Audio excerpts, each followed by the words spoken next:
être mère célibataire et devoir gérer les séparations avec son bébé ou son bambin. Et aujourd'hui, je vais te parler de mon cas précis. Je vais t'expliquer comment est-ce qu'on gère les séparations lorsque Evan part avec son papa pour les vacances ou encore pour un week-end. Et je vais te découper cette vidéo en 3 étapes parce qu'on fait une préparation généralement avant. Ensuite, on a nos petits tips, nos petits secrets sur ce qu'on fait pendant qu'il est avec papa. Et ensuite, on a toute une stratégie sur le après lorsqu'il rentre à la maison. Ok, t'es prêt? On commence par ce qu'on fait avant. Alors, qu'est-ce qu'on fait avant que Evan aille chez son papa? La première chose que l'on fait, c'est tout simplement, on en parle très longtemps avant. C'est-à-dire, tu sais que pendant les prochaines vacances, tu vas aller chez papa. Et ensuite, on dit plus rien jusqu'à à peu près 2 jours avant. Pourquoi? Parce qu'en fait, les bambins, les bébés et même les enfants n'ayant pas la notion du temps, c'est quelque chose qui peut être difficile à gérer. Attention, je mets un bémol, ça va vraiment dépendre des enfants. Moi, j'ai identifié que pour mon fils, justement, cette attente, le fait de demander tous les jours et de lui dire tous les jours c'est bientôt, c'est quelque chose qui va générer beaucoup de frustration chez lui, parfois même de la tristesse, donc on n'en parle pas. Et 2 jours avant les vacances scolaires, à l'école, je lui dis tiens, t'oublies pas que là, tu vas chez papa. Donc ça, c'est vraiment quelque chose qui est hyper important pour nous, c'est-à-dire de ne pas lui en parler tout le temps et juste d'arriver quelques jours avant et de lui dire. La deuxième chose que l'on fait pour se préparer, c'est qu'on prépare la valise ensemble. C'est-à-dire que je veux qu'il ait ce sentiment d'être en contrôle de cette séparation, même si c'est pas forcément le cas, mais tout ce qu'il peut contrôler, je lui donne. Donc, quelles affaires est-ce qu'il a envie d'amener? Quels jouets est-ce qu'il a envie d'amener? Pareil, on a cette notion, en fait, il n'y a pas les jouets chez maman et les jouets chez papa, c'est ses jouets. Donc, s'il a envie de les amener, il les amène. Bon, bien sûr, souvent, tu vas te retrouver avec une valise remplie de dinosaures, donc ça, c'est autre chose à gérer. Mais en tout cas, c'est ses jouets. C'est lui qui décide de s'il les amène ou pas. Il prépare ses affaires, il prépare sa trousse de toilette. C'est un grand, il est en contrôle. Et il sait que d'ailleurs, cette responsabilité, il va avoir la même chez papa lorsqu'il revient. Il doit refaire sa valise, remettre ses affaires dedans. La troisième chose, c'est ces objets clés qui vont le suivre partout, d'accord? Ces objets qui vont un petit peu lui rappeler que tout va bien, qui vont lui rappeler la maison, qui vont lui rappeler qu'il est en sécurité. Et nous, on va avoir notamment sa boîte à histoire. Sa boîte à histoire, sa HomeKit, c'est clairement celle qu'il va amener partout. En plus, il a des modes sérénité, des modes gestion des émotions qui vont lui permettre de s'apaiser, qu'il soit chez papa ou qu'il soit chez maman. Donc ça va généralement être l'objet, depuis les 3 dernières fois qu'il va chez papa, qu'il décide d'amener et qui est son objet. J'ai envie de te dire, cette boîte à histoire, pour lui, c'est un petit peu comme son doudou. Clairement, c'est vraiment comme son doudou. Ensuite, une autre chose qu'on fait pour préparer cette séparation, c'est que je lui donne des outils. Ce qu'il peut faire s'il a envie de me voir.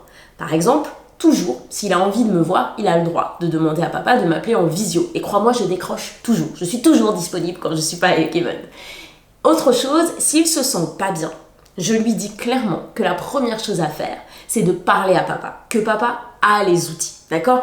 On a trop tendance, surtout quand on est mère célibataire, à dire si ça va pas, tu t'inquiètes pas, tu m'appelles, je vais te consoler. Non, la première chose à faire, c'est que tu parles à papa. Papa, il est extraordinaire, il a tous les outils et tu t'inquiètes pas. Si papa, il sent que c'est nécessaire de m'appeler, il m'appellera. Mais la première chose à faire, c'est vraiment que tu parles à papa.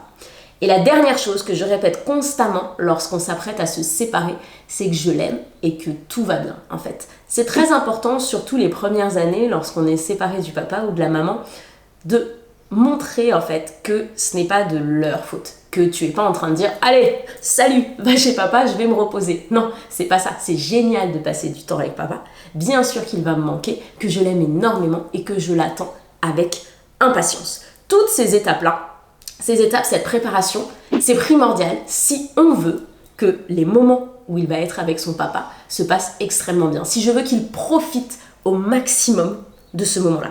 Et en plus, c'est très important aussi de ne pas faire porter sur leurs épaules le « je vais être tellement triste sans toi, ça va être tellement dur quand tu seras pas là ». Surtout plus ils grandissent, en fait, plus ils vont porter cette responsabilité et ils vont avoir besoin de nous rassurer. Donc non, éclate-toi, ça va être génial, c'est vraiment dans cette ambiance qu'on se quitte. Et surtout, ce qu'il y a d'important, c'est que nous, et c'est notre choix personnel, si tu n'as pas fait ce choix, tu fais comme tu veux.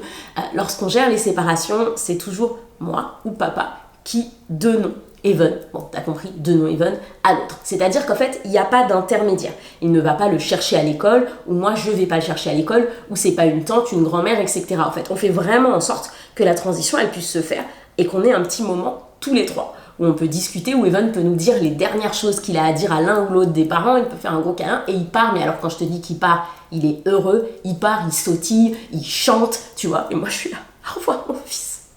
En tout cas, c'est vraiment important cette préparation. Maintenant, on va pas se passer à ce qu'on fait pendant. Alors, pendant, la règle d'or, vraiment, c'est que papa gère. Papa gère. Je suis pas là. Bon, je ne suis plus là à envoyer des messages pour vérifier ce qu'il a mangé ou quoi que ce soit. Papa gère. Et d'ailleurs, même si là tu pourrais te dire, oui, mais de toute façon, si tu envoies des messages pour dire à papa, n'oublie pas ci, n'oublie pas ça, Evan, il n'est pas au courant. Il n'est pas au courant, mais ça va se ressentir. Il va le ressentir parce que son père, il va être un petit peu plus stressé, il va regarder mes messages, il va me dire, mais qu'est-ce qu'elle me saoule, elle, encore, avec ses trucs et ses vêtements, et qu'il faut laver le linge. Donc du coup, je lâche complètement. C'est un exercice, d'accord? Maintenant, je suis devenue une pro du lâcher-prise, mais c'est clairement un exercice. Donc la première chose, c'est que je leur donne complètement le contrôle, c'est leurs vacances. Et bien sûr que les choses, elles vont pas être faites comme je les fais. Mais c'est pas parce que je fais les choses d'une manière que c'est la bonne manière. Vraiment, ça c'est quelque chose qui est hyper important pour moi. La façon dont il fait les choses, c'est aussi une des manières de faire les choses. Donc ça, c'est vraiment important, c'est que je lâche prise. Ensuite, on a ce petit rituel avec Evan, on se fait des audios. C'est-à-dire que dès qu'il est en train de vivre quelque chose qu'il a envie de partager avec moi, c'est même pas son papa qui lui propose, c'est lui, il l'a pris comme un rituel, c'est je vais faire un audio à maman et je vais lui raconter. Et puis il me raconte, généralement, ça implique toujours des dinosaures ou des requins, c'est toujours des audios en loin. Et du coup, on va répondre, généralement, je lui réponds, il me répond, etc. Troisième chose que l'on va faire, bien sûr, en plus des audios, c'est des visios. Mais alors attention, ces visios, c'est pas pour dire tu vas bien mon amour, qu'est-ce que tu fais, tu manques à maman. Maintenant, on a nos visios où on joue ensemble. D'accord? C'est-à-dire qu'on va mettre la visio, lui il a son dinosaure, moi j'ai mon dinosaure dans la main et on va faire des moments de jeu. Et c'est toujours à sa demande ou à la demande de papa. Parce qu'en fait, peut-être que papa, il va avoir besoin, je te dis n'importe quoi, de 10 minutes pour répondre à des mails ou quoi que ce soit et qu'il va se dire, bah tiens, est-ce que là, tu veux pas jouer avec maman à distance? Jouer à distance, c'est excellent. D'une, ça lui montre que, alors qu'il est chez papa, il peut jouer avec maman et c'est génial. Tout va bien, d'accord? Et de deux, on continue, on n'a pas brisé le lien. Et je fais pareil d'ailleurs quand il est avec moi. Ces moments où il a envie de jouer avec son papa en visio, ou ces moments où je me dis, là j'ai aussi vraiment envie de répondre à des mails, je vais appeler son papa et ils vont jouer à distance. On n'y pense pas vraiment au jeu à distance, mais ça, c'est vraiment génial, ok? Donc ça, c'est vraiment les choses que l'on va faire pendant. Mais comme je te dis, pendant, généralement, son papa gère. On a eu cette période, aujourd'hui Evan a 3 ans et demi, on a eu une période où je te dirais, Evan devait avoir 18 mois, en pleine angoisse de la séparation, où c'était très compliqué pour Evan de s'endormir sans moi, alors qu'il était avec son papa. Donc ce qu'on faisait tout simplement, c'est qu'en fait, il m'appelait, et moi je lui chantais la chanson, ou je lui envoyais la chanson que je lui chante tous les soirs en audio, pour qu'Evan puisse être réconforté à ce moment-là. Mais en dehors de ça, je n'interviens pas et je kiffe la vie. Et maintenant, les fameuses retrouvailles. Alors, première chose, les retrouvailles, je ne lui saute pas dessus. D'accord? Je ne lui saute pas dessus. Il n'y a pas de « Ah chérie, je le laisse venir vers moi ». Au début, les premières séparations, il était vraiment, je te dirais, un petit peu craintif. Le câlin, il venait pas tout de suite, il attendait, il était un petit peu timide, il parlait, alors je lui parlais, et puis il n'y avait pas forcément de contact physique. Aujourd'hui, c'est quelque chose qu'il a clairement dépassé. Dès qu'il me voit, il me saute dans les bras, et c'était génial, et c'est trop bien, et je suis trop contente de te retrouver. Donc ça, c'est vraiment un truc, c'est que je le laisse venir vers moi tranquillement. La deuxième chose qui est importante, et en fait ça c'est quelque chose qui est né des réflexions, en fait, après plusieurs fois où il est allé chez son papa, c'est que je ne l'accueille pas avec un cadeau ou avec un truc énorme. Pourquoi ? Parce qu'en fait, comme je t'ai dit, la gestion du temps pour Evan, c'est quelque chose de compliqué. Donc s'il commence à créer la connexion dans son cerveau, quand je reviens chez maman, après un moment chez papa, il y a un cadeau qui m'attend, il y a toujours quelque chose, la semaine avec papa, elle va pas être agréable. Parce qu'en fait, il va juste attendre de retourner chez maman pour avoir ses cadeaux. Donc je ne l'accueille pas avec quelque chose de spécial, avec un cadeau ou quoi que ce soit. Par contre, je l'accueille avec du temps. Avec du temps, je prends vraiment beaucoup de temps pour discuter avec lui, pour débriefer, on joue, on se reconnecte. On a tendance à penser que oui, mais t'es la maman en fait. Donc votre lien, vous l'avez pas perdu. Bien sûr qu'on l'a pas perdu. Mais lorsqu'on est séparé, lorsqu'on est parent célibataire et que notre enfant va avec l'autre parent, lorsqu'il revient, il y a toujours ce petit temps de réadaptation où on va s'apprivoiser à nouveau. Et ce temps, en fait, je décide de le passer avec lui en me dégageant du temps, en jouant. Là, par exemple, je viens de le récupérer des vacances scolaires et j'avais prévu que la journée, on allait faire des activités. On a été au trampoline park. En fait, on s'est vraiment reconnecté. Je suis morte, d'accord, au bout d'1 heure à sauter sur les trampolines, mais ça a été un moment primordial. Autre chose importante, c'est que il n'a pas le même rythme chez son père qu'il a le rythme qu'il a à la maison. Donc, c'est-à-dire que notamment, il va se coucher un peu plus tard et il fait des siestes chez son père, d'accord? Le rythme est vraiment différent. Ici, il se couche très tôt, il peut se coucher à 18h30 et il n'y a pas de sieste. Donc, qu'est-ce que ça veut dire? Ça veut dire qu'il va falloir reprendre le rythme. Donc, la première chose que l'on fait, c'est tout simplement, on remet en place les routines.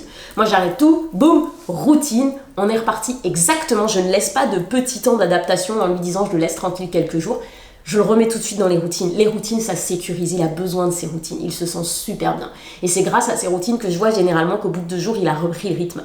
Et l'autre chose qui l'aide beaucoup, c'est en fait ce fameux objet de transition. Comme je te le disais, lui, pour lui, ce qu'il a choisi, c'est sa boîte à histoire. Et c'est le fait que à chaque fois que je le récupère et qu'il a passé quelques jours avec son papa, la façon dont il va s'endormir est toujours la même. C'est-à-dire qu'il va s'endormir avec sa boîte à histoire, avec une kid où il aura mis ses histoires. Si je te dis pas de bêtises, c'est le serpent à sonnette qu'il met tout le temps. Et il va s'endormir avec. Donc ça, c'est aussi son petit rituel qui lui permet de s'apaiser. Et tu vois, on pourrait avoir tendance à se dire « Ouais, mais du coup, il se couche plus tard pendant quelques jours vu que tu l'as récupéré et qu'il a pris un rythme. » Pas du tout. Il se couche exactement à la même heure que d'habitude, vu qu'on a repris la routine, on a tout de suite repris les horaires, et qu'en plus il a sa boîte à histoire. Pareil, chez son père, dès qu'il est là, le premier jour, il fait une sieste. Je soupçonne que c'est parce que son père adore faire des siestes, tu vois. C'est très marrant comme il se cale sur nos rythmes, nos enfants. Bon, je crois que j'ai fait le tour, d'accord? Si t'as des questions, t'hésites pas en commentaire. Une fois de plus, c'est vraiment notre façon à nous de gérer. C'est notre façon à nous de gérer en fonction de nos personnalités, à papa et à moi, et en fonction d'Evan. On ne gérerait pas pareil si par exemple il avait besoin, disons, de support visuel pour voir à partir de quand est-ce qu'il va retrouver papa. Ça, pour être complètement honnête avec toi, c'est quelque chose qu'on avait en place lorsqu'il a 2 ans. On a vu que ça générait énormément de frustration, que c'est quelque chose qu'il n'aimait pas forcément. Donc on a jeté les supports et on s'est dit, on prévient au dernier moment. Donc vois, adapte. Cette vidéo, elle s'adresse pas seulement aux mamans solo, elle peut aussi s'adresser à toi si tu t'apprêtes à vivre une séparation avec ton bébé, ton bambin, alors qu'il va passer des vacances chez papy, mamie, chez tata, tonton, etc. Ça marche. Ça marche dans tous les cas. Bon, je crois que j'ai fait le tour. Je te laisse ici. N'hésite pas à me laisser un commentaire si tu as des questions. Et je te dis à très bientôt.